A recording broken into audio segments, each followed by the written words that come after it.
Hello everybody, welcome into another lesson. So today we are going to start the quadrilateral unit. And one of the first things people think of when they think of quadrilaterals are parallelograms. And in a few lessons from now we'll get into special types of parallelograms such as rectangles, squares, and rhombuses. But for now we're going to talk about just the general parallelogram today. So a parallelogram is a quadrilateral with both pairs of opposite sides parallel to each other. So what's a quadrilateral? Just a four-sided figure, that's all that means. So by the definition of parallelogram, opposite sides are parallel to each other. What that means then, is that side AB is parallel to side CD, which also means then that side BC is parallel to side AD, as denoted by the parallel markers. So the opposite sides are parallel to each other. Well, that's good. That's just the basic definition of a parallelogram. But we do have a few theorems about parallelograms to make our lives a lot easier. So let's go with the first theorem.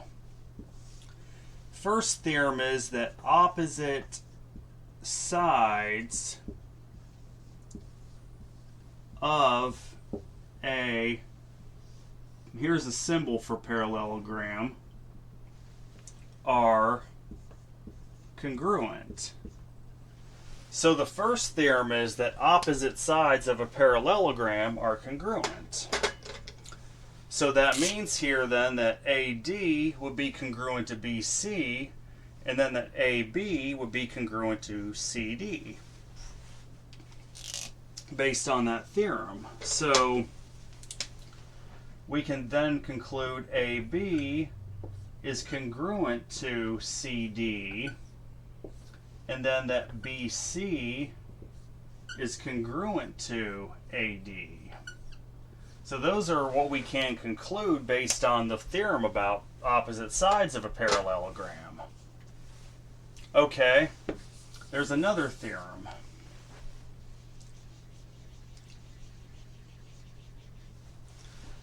Now here, this theorem states that opposite angles of a parallelogram are congruent. So in a parallelogram, opposite angles of a parallelogram are congruent. So that means angle D would be congruent to angle B since they're opposite angles. Think about it. Bottom left to top right, which means top left to bottom right is congruent. So angle A would then be congruent to angle C. So we can say angle A is congruent to angle C, and then that angle B is congruent to angle D, okay?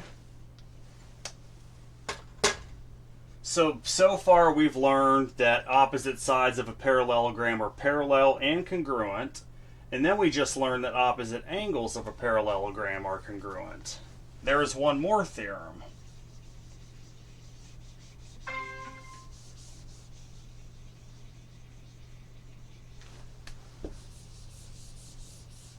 One more theorem. This theorem states the diagonals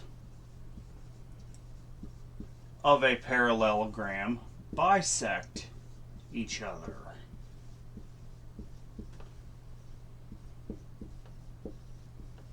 So the diagonals of a parallelogram bisect each other. So let's show you what that would look like. Let's draw the diagonals. We'll call the point where the diagonals meet point E. The diagonals of a parallelogram bisect each other. Well, what does it mean to bisect something? Split it into two equal pieces. Which also means that the diagonals would meet at the midpoint of each of the diagonals. So that means that AE would be congruent to CE since the diagonals are bisected, and then that BE would be congruent to DE. That's ultimately what that would mean. So now we can say that AE is congruent to CE, and then that BE is congruent to DE, based on the theorem that the diagonals of a parallelogram bisect each other. So those are all very useful pieces of information about parallelograms that are going to come into play during the next few problems that we do. We're going to do some algebra geometry problems today.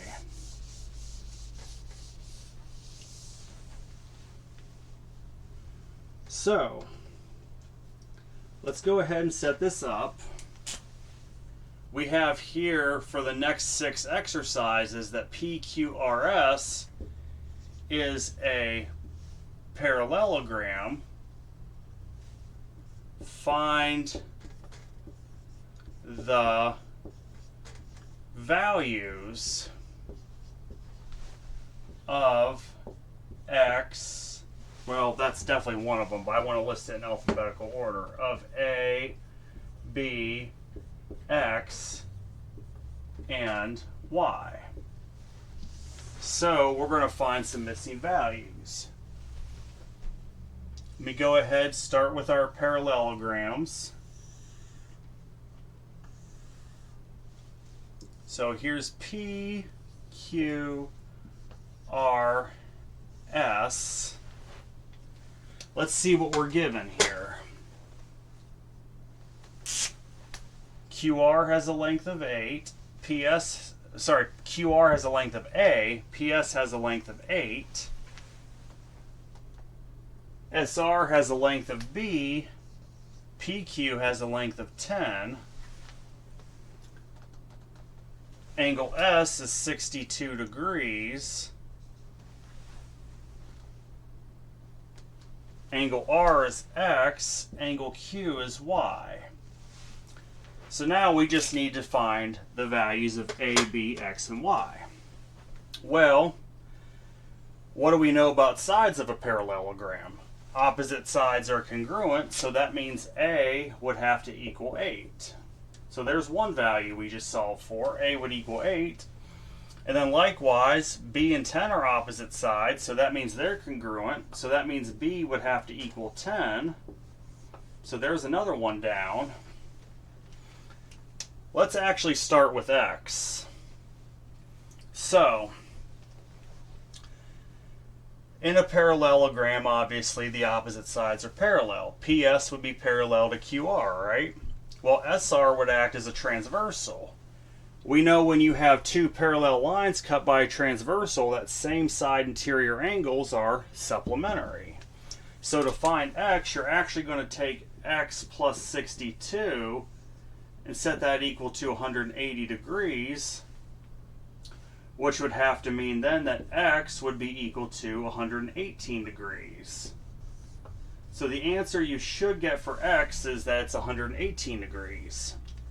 Then Y should be easy because opposite angles of a parallelogram are congruent. So Y would simply equal 62 degrees. So the answers you should have got were A equals 8, B equals 10, X equals 118 degrees, and then Y equals 62 degrees. And I got more.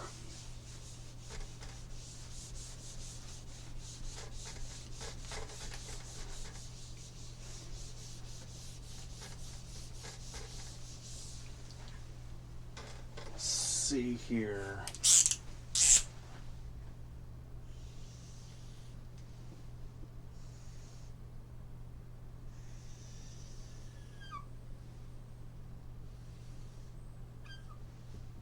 All right.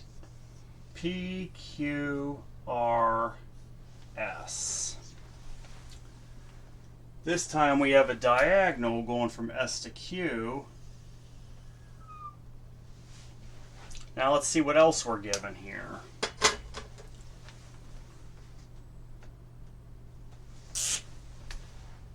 A 8,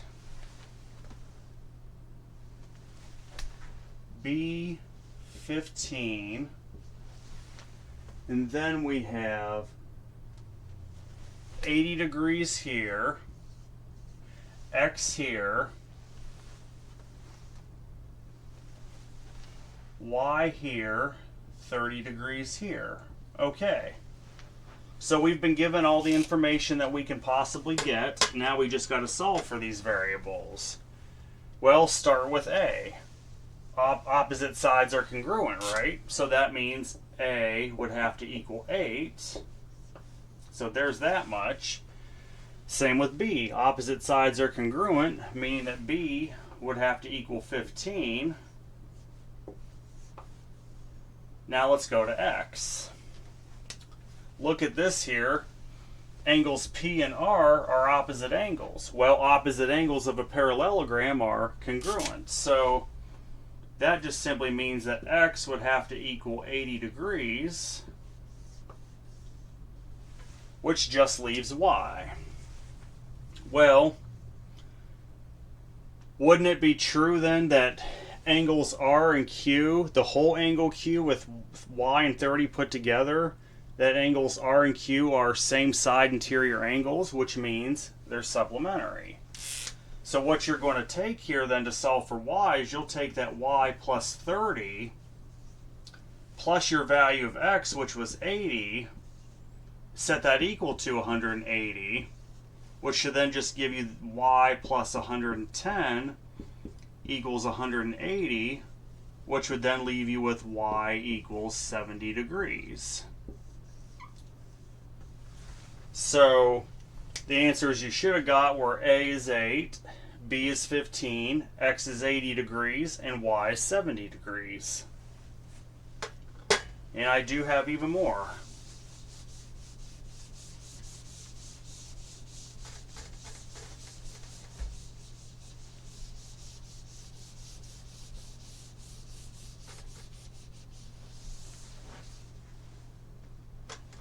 What's next? A funky parallelogram.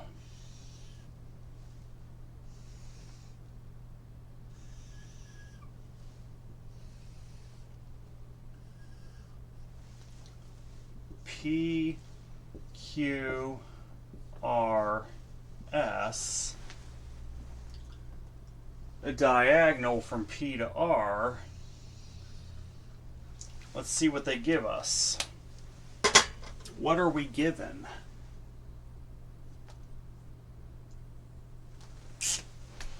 So we have A here, 5 here, SR is 3, this is B. Now for some reason they give you that the diagonal has a length of 7. Angle S is 120 degrees. Angle Q is X. This angle here is 38 degrees. This here is Y. Okay. We've been given all the information we can get now. It's time to solve for the variables. Well, A is the length of a side. Opposite sides are congruent, so A would have to equal 5. Alright, so then B is the length of a side. Opposite sides are congruent, so B would have to equal 3. Okay, now let's start with X. Well, X has an angle measure of Q. Angle S has an angle measure of 120. Opposite angles are congruent, so that just means that X would have to equal 120 degrees. So now all we have to do is solve for Y. Well, we know then that the whole angle P, which would be that Y plus 38, and the whole angle S, which is the 120, are same side interior angles, right? Meaning they're supplementary. So you would take your y plus 38 plus 120, set those equal to 180, which would then give you y plus 158 equal to 180, which would then give you that y is 22 degrees. That would be your final answer for y. It would be 22 degrees. So the answers you should have got: A is 5, B is 3, X is 120 degrees, and then Y is 22 degrees. Okay, we'll go on to the next one.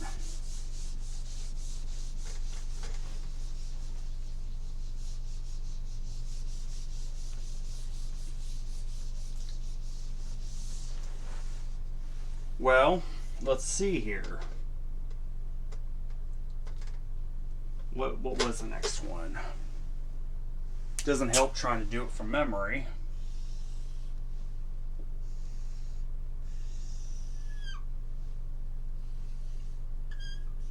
All right, let's see. P, Q, R, S.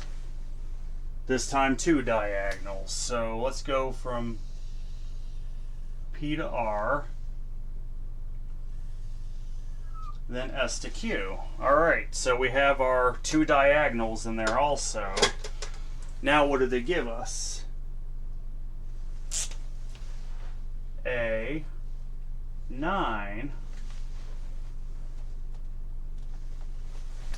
B, 11,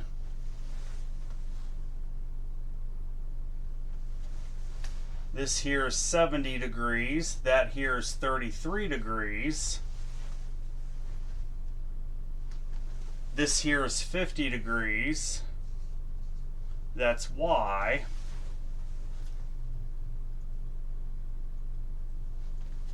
this here is X. All right, and that's about as much as we're going to get with this one. So let's start with A and B. Start with A. Clearly we have diagonals PR and QS, right? What do we know about the diagonals of a parallelogram? They bisect each other, and to bisect means to split each diagonal into 2 equal parts. So if this half of the diagonal here is 9 and this half is A, that means they're congruent, so A would equal 9. So A has to equal 9. Then likewise you have B and 11. Each half of the diagonal is congruent on PR, so B would have to equal 11. All right. Now what about X? Let's start with X. So here's something to consider. PS and QR are parallel, right? By the definition of a parallelogram. SQ is clearly the transversal. Well, isn't X an alternate interior angle from 33? Alternate interior angles are congruent, right? So X would have to equal 33 degrees. So it's important to remember the past theorems and postulates and definitions also. These do come into play. And then last but not least, we need to solve for Y. Well, isn't it true if you consider the whole angle P, which would be the 50 plus the Y, that it's the same side interior angle to angle S, which is 70 plus 33. And same side means they're supplementary.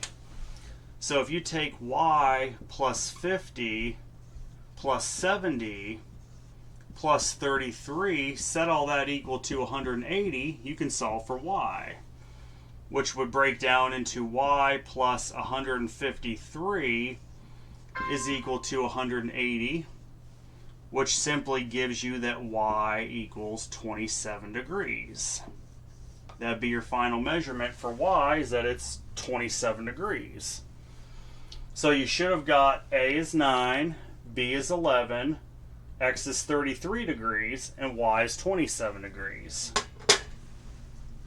Okay.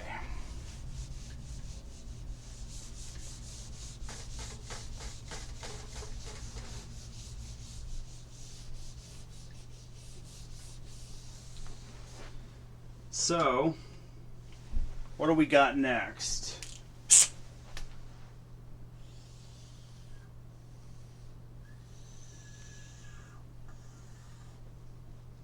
Try to make that a little bit better. There we go. P, Q, R, and S. And then we have two diagonals.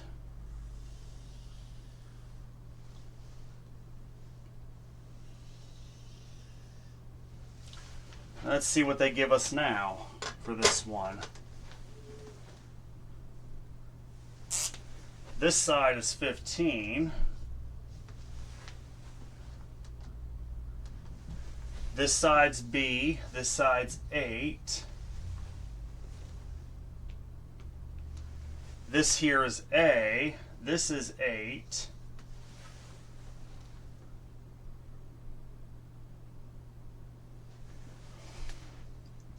(56°), 26°,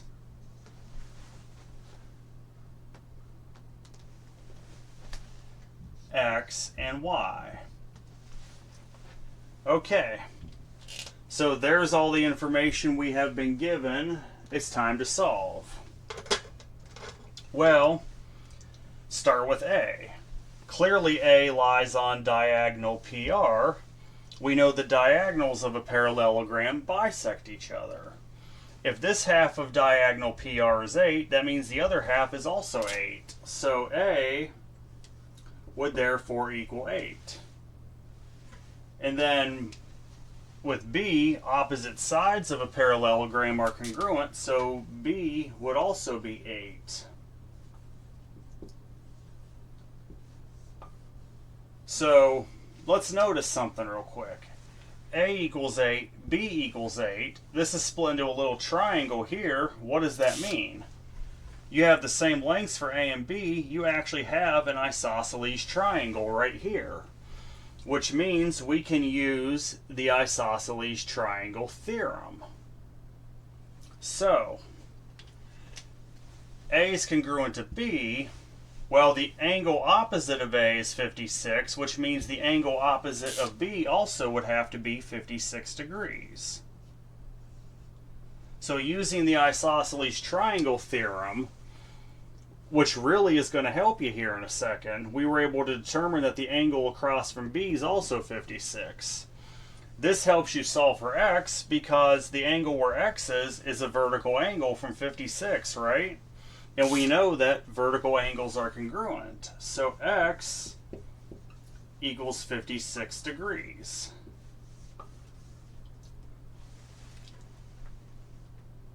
All right. So X is 56. Now, again, PQ and SR are parallel to each other by the definition of a parallelogram. It's clear that SQ is the transversal. In order to solve for Y, we're going to need to figure out the missing angle here. That's actually easy because then 56 and then this angle here would be alternate interior angles, therefore making them congruent. So this angle right here would also be 56°. Sometimes you actually have to find more than you wanted to. So now, in order to solve for Y, what do we know about triangles in general? The sum of the measure of the interior angles of a triangle is 180°. So you'll simply take Y plus the X value that you found, which was 56, plus that other 56, and then you'll set it equal to 180, which would then just give you Y plus 112 equals 180, which for finally should give you that Y equals 68°. So Y would end up equaling 68°. So in the end, you should get A is 8, B is 8, X is 56, and then Y is 68. So the past theorems and stuff we just learned from triangles is really coming into play here. And it's only going to continue to build as we get further into the course and even beyond the course, there's going to be things from geometry that you use, especially in Algebra 2 trig. There's a lot of stuff that'll come in handy in there in the trigonometry side. All right, this one's different yet.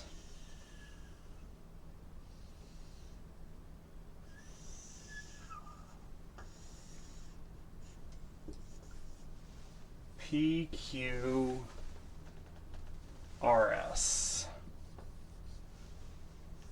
What else? A little bit different.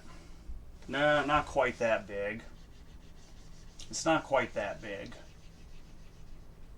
Let's do right here. Okay. And then we go right to here.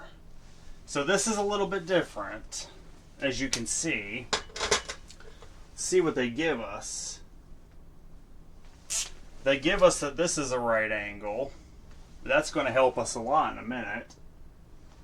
This is B. This is A up here. Here's 6. Here's 4.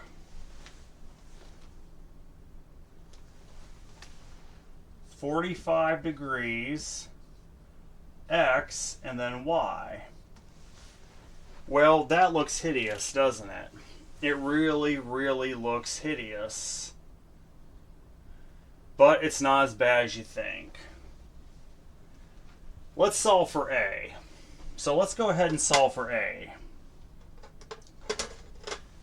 Now, the whole length of PQ has a length of A, right? Well, the whole length of SR, if you add together, would be 6 plus 4, right? You got to consider the whole lengths would be 6 plus 4. So A equals 6 plus 4, which means that A equals 10. So we found A. That's going to equal 10 since that's 6 plus 4.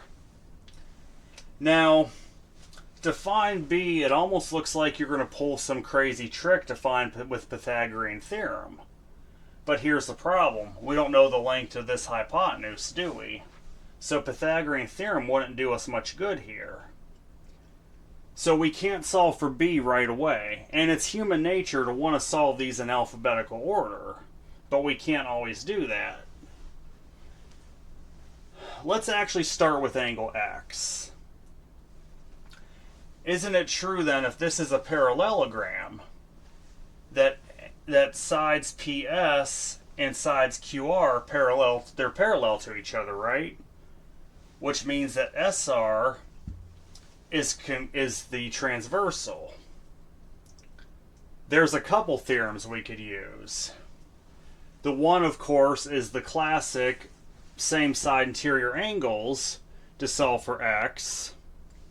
Another theorem that people tend to forget is that two lines that are parallel to each other and two lines perpendicular to the same line are parallel to each other.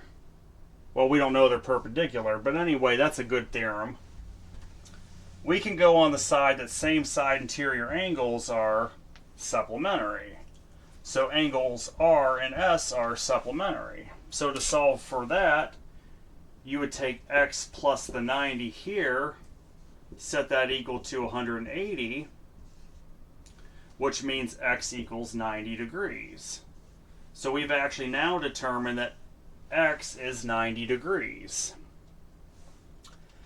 Now we can actually proceed to Y.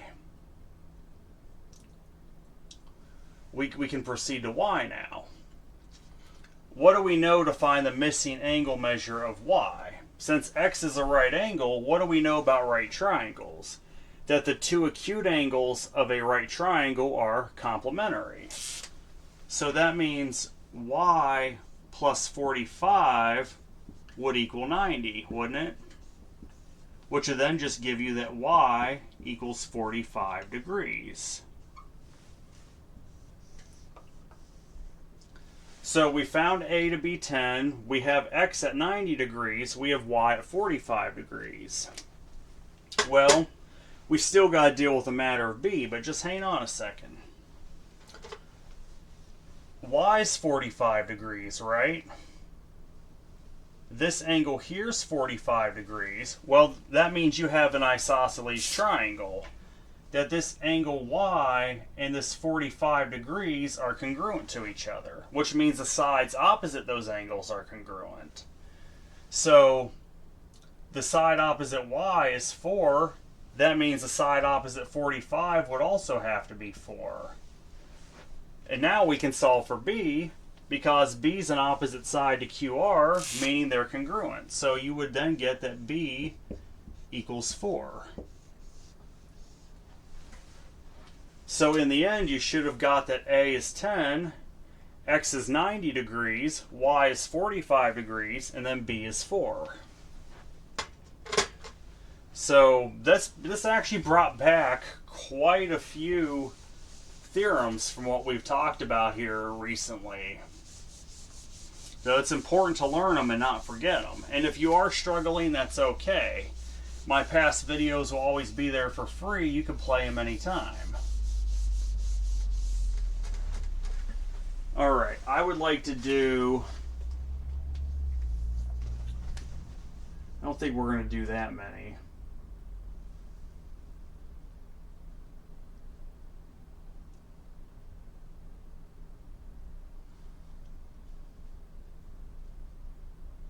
Let's do 3 more.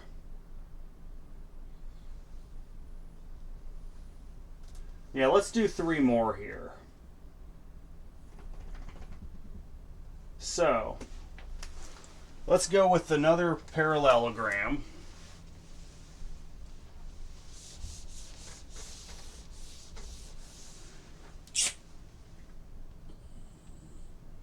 Given the parallelogram, find the values of x and y. So given the parallelogram, let's find the values of x and y. Let's do 3 more. So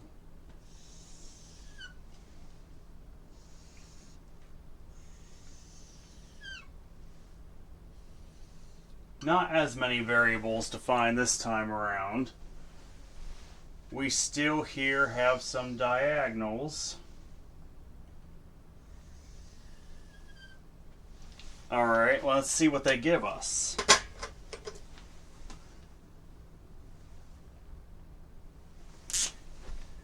This is 28 for this half of this diagonal.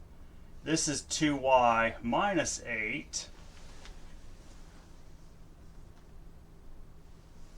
This one is 3x plus 4 on this half of this diagonal. And then this length of this half of the diagonal is 25. Okay, so what do we know about the diagonals of a parallelogram? They bisect each other, meaning each half of the diagonal is congruent to the other. So in other words, this 3x plus 4 would be equal to 25, right? So let's set 3x plus 4 equal to 25, which would then give you that 3x equals 21, which would have to mean that x equals 7. So x would equal 7. Now let's do the same with the y's. That would have to mean that 2y minus 8 equals 28. So 2y minus 8 equals 28 means that 2y equals 36, which would then give you that y is 18. So in the end, you should get that x is 7 and y is 18.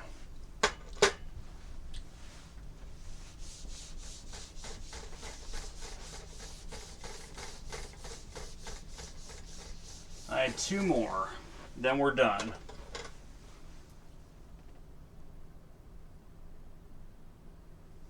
Good ones.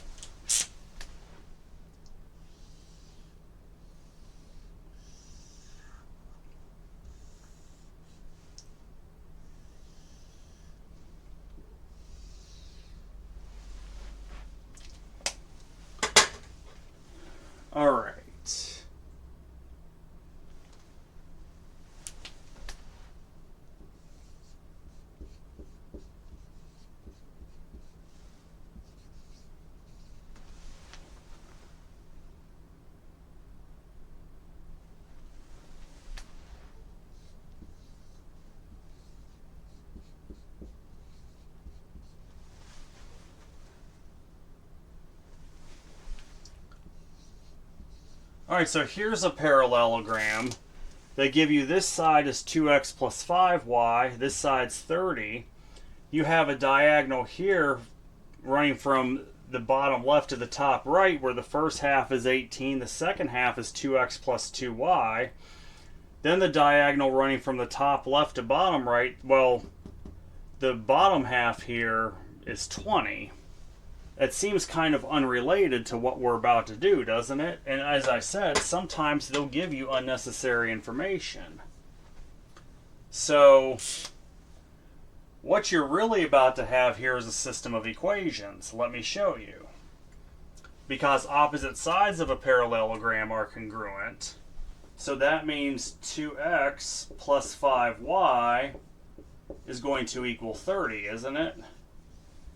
And then the diagonals of a parallelogram bisect each other, so that means this half of this diagonal is equal to this half. So you would end up getting that 2x plus 2y equals 18. Well, this is a pretty simple system to solve. I would just say subtract the second equation from the other. You end up getting 3y equals 12, which should then give you that y equals 4. So we got the value of y. Now, all we have to do is take that y value, put it into any one of these equations. Let's go with the first equation. So to find x, you'll take 2x plus 5 times that y value of 4, set it equal to 30,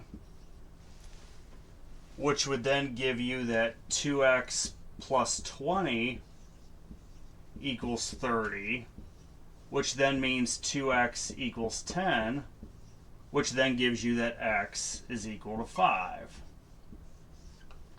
So the answers you should have gotten are that x equals 5 and y equals 4. And the reason I picked these next two examples are because I am a firm believer that since we don't do much algebra and geometry, that whenever the opportunity presents itself, that we should practice it. Because we did Algebra 1 not terribly long ago, but we have a little while to go till we get to Algebra 2. So it's good to keep up and in practice. Okay. And one last problem, then we're done.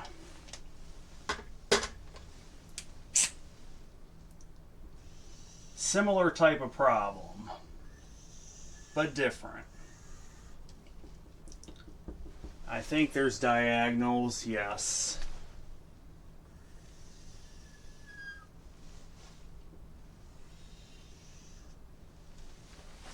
Let's see what they give us. They give us 36 here, 2x plus y here. What else do they give us? 24 here, and then 4x minus y on this side. Alright, so this time we're not even considering the diagonals, we're just considering the sides. And we know that opposite sides of a parallelogram are congruent to each other. This is going to mean then that 2x plus y, this side is equal to this side of 36. And then that means this side equals this side, so 4x minus y equals 24. I think with this system of equations, it's pretty obvious we want to add the second one to the first one. We can eliminate the y variable that way. So if you add these, you would end up getting that 6x equals 60. Which should then just give you that x equals 10. So x is going to be equal to 10 for this. Now to solve for y, we just stick it into one of these equations. Stick the value of x into one of these equations, so you'll take 2 times 10 plus y, set that equal to 36, which would mean you would end up getting y plus 20 equals 36, which should then just give you that y is equal to 16. So after doing this problem with a system of equations, you should get that x equals 10 and y equals 16. So that's really it for this lesson. Next lesson, we're going to kind of work in reverse and talk about ways to prove that quadrilaterals are parallelograms. So I hope everybody has a great night. Take care.